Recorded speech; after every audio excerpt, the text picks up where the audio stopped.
आज हम concept of maturity का टॉपिक पे चर्चा कर रहे हैं, जिसको हिंदी में बोलते हैं परिपक्वता का संपर्त्य। आम तौर पे या सरसरी दृष्टि से जब हम देखने लगते हैं तो पता चलता है कि मानव व्यवहार की पृष्ठभूमि में अधिगम का प्रभाव एवं परिणाम दोनों रहता है।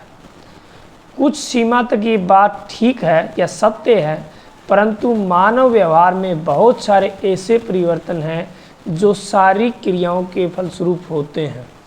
परिपक्वता उन्हें संभव बनाती है, आसान बनाती है। 7 मास के बालक को कितना या भागना सिखाएं, लेकिन वो नहीं सीख पाएगा। क्यों? क्योंकि जब तक उसकी मसल में, उसकी बॉडी में मैच्योरिटी नहीं आएगी तो आपका सिखाना व्यर्थ है। दूसरा एग्जाम्पल देते हैं। एक पक्षी के पंखों में जब तक उड़ने की सामर्थ्यता, मैच्योरिटी नहीं आएगी तो वो पक्षी उड़ नहीं सकता। तो सीखना तब सार्थक है जब मैच्योरिटी आ जाए। तीसरा एग्जाम्पल एक और देते हैं।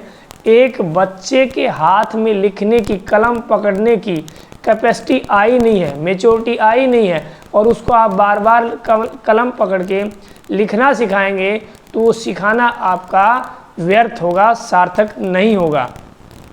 जैसे गेंद का लपकना, हाथों और आँखों में सहसंयोजन वाली क्रियाएं, गोता लगाने की क्रियाएं, बौद्धिक विकास के भी ऐसे कई पक्ष हैं।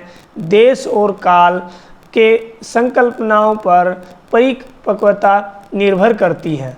तो कहने का मतलब यह है कि मैच्योरिटी और लर्निंग में एक संपर्क है, दोनों एक दूसरे के पहलू हैं, लेकिन जब तक मैच्योरिटी ना आए तब तक लर्निंग नहीं हो सकता है।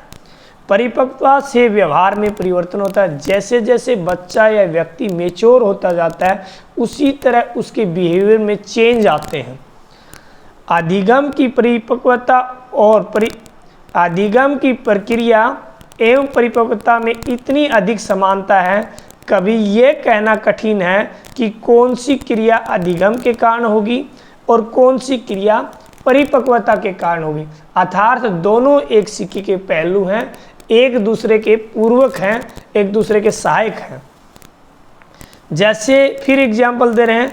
तोते के उड़ने में देखा गया है, तोते के बच्चे को तब तक उड़ना नहीं आ सकता जब तक उसके पंखों में मैच्योरिटी ना आए। चाहे तोता हो, चाहे चिड़िया हो, चाहे मोर हो, कोई भी पक्षी हो सकता है या कोई बालक हो सकता है।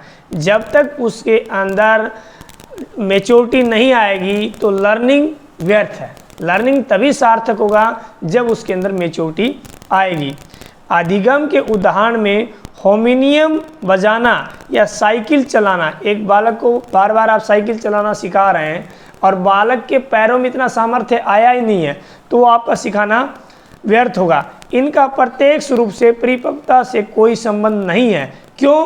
क्योंकि शारीरिक क्रियाएं वहाँ हैं और बच्चे की रुचि हैं, परंतु फिर भी आयु कुछ न कुछ जरूर सिखाती है। भाषा की शिक्षा का संबंध भी परिपक्वता या निश्चित आयु के साथ साथ बालक को भाषा सीखता है और उसमें संशोधन भी होता रहता है। मैच्योरिटी की परिभाषाएं यानी अधिगम और परिपक्वता में एक अटूट संबंध है। शारीरिक और मानसिक परिवर्तन के कारण व्यक्ति के व्यवहार में समय समय पर चेंज आते हैं। गैसलर ने कहा है, आत्म सीमित जीवन चक्र में कार्य कर रहे जीवाणुओं के समूचे प्रभाव को परिपक्वता कहते हैं। ये परिवर्तन आयु के साथ साथ भी होते हैं और प्राकृतिक भी होते हैं, नेचुरल भी होते हैं। ये परिवर्तन सीखने के परिवर्तन से भिन्न है। परिपक्वता की अनुपस्थिति में अधिगम संभव नहीं है। Okay, thanks.